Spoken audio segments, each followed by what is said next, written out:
Thank you, Minister of Education. N'okutuusa kati mbanje ku bazadde n'abayizi bennyini tebannategeera bulungi bye bafunye ebigezo bya siniya ey'okuna bye baatuula omwaka oguwedde.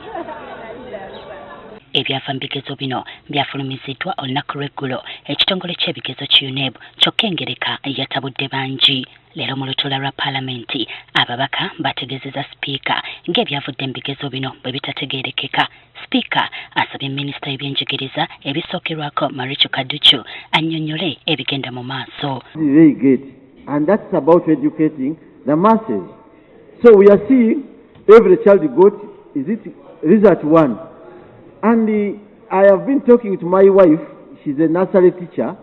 She said this time the results are similar to the way we give results to our children in nursery school, because we give them BA.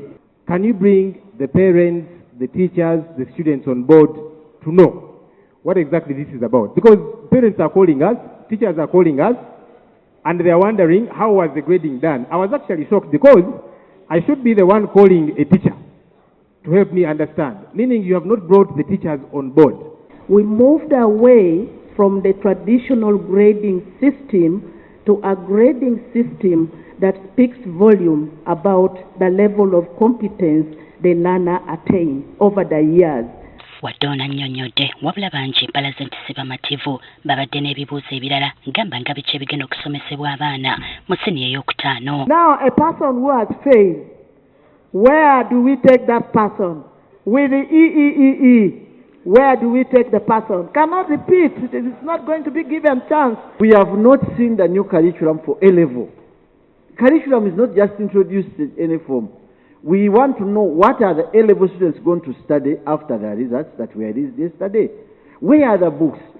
Kati okugonjoola ensonga eno sipiika alagidde minisita y'ebyenjigiriza alabikeko mu Palamenti ku Lwokubiri lwa wiiki ejja ayongere okunnyonnyola ensonga y'ebigezo bino.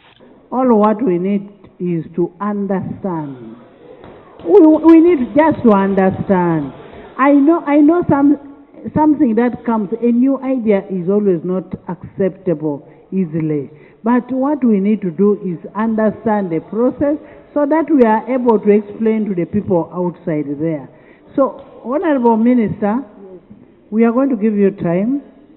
You come back and take us through, because we are the voice of the voiceless. Okusinziira ku byavudde mu bigezo bino abaana emitwalo 35 mu 146 be baabiyize so nga 694 be baabigudde.